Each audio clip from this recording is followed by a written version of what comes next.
نزلان خوي ما فرمي هر شيء جيو ببخشن خوم بريا كم بوتا خوم جيجي قرنوا بوتا لا يعلم كم كان بويا رسول الله صلى الله عليه وسلم فرمي ذيك فرمي ما نقص مال من صدقة يجمع لك مناك على بخشين إلا زياك وفرمي همو بيانية دو ملائكة المشرق ومغرب ولنا يبروردقار أوي كمال أبخشة زياتري بيبخشة أوي كنا بخشة دسيلة بقرده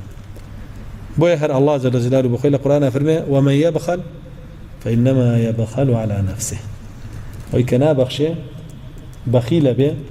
أولا خوي يقريته وكذا قريته أنا بخشة أولا كي يقريته لا خوي يقريته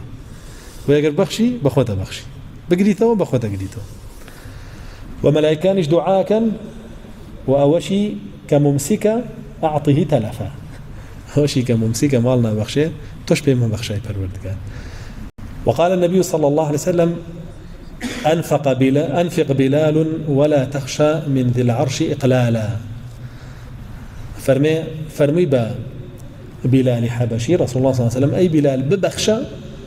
ومترس لويك خاوني عرشا مالكت كم بكاته بل كبوت زيادة كاته. وقال تعالى وما أنفقتم من شيء فهو يخلفه وآياتك هنا وخوشي. وفي الصحيحين إن ملكين ينزلان من السماء صبيحة كل يوم فيقول أحدهما اللهم أعطي منفقا خلفا ويقول الآخر واللهم أعطي ممسكا تلفا. فرمي رسول الله صلى الله عليه وسلم فرميتي دو ملائكة